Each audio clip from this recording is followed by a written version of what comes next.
那誰那天分手？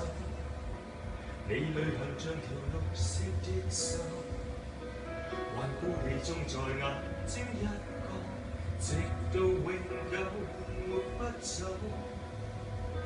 但是否又在生活血流？你那新生你也必須接受，就算多悔疚，自責別太久，不要戀戀心裏那個傷口。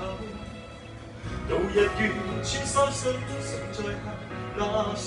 誰曾無堅不摧，摧毀的廢墟，一早變做你美好新居。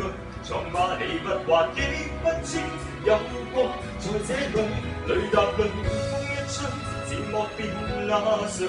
連重提往事也不再絕對。他怎傷害你？感恩替代了那苦水。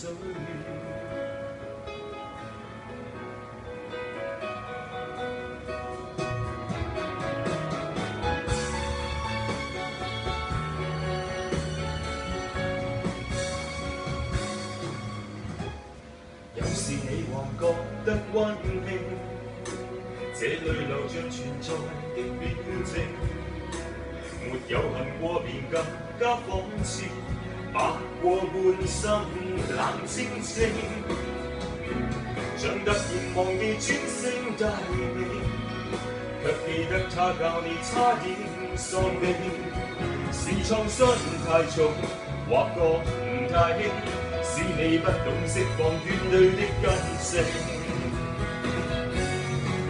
到日月穿山水，想再恨那誰？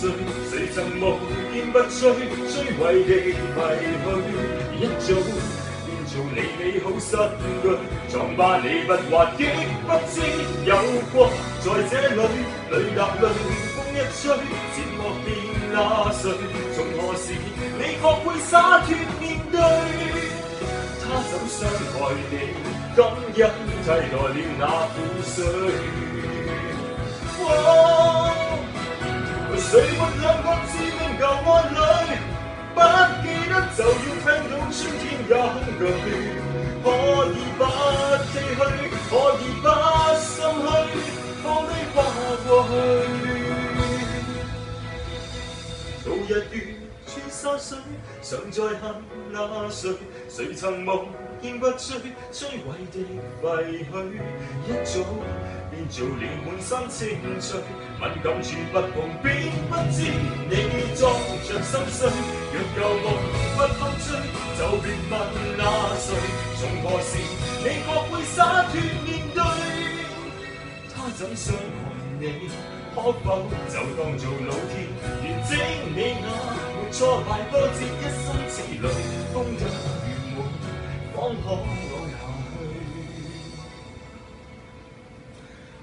大笑歸去。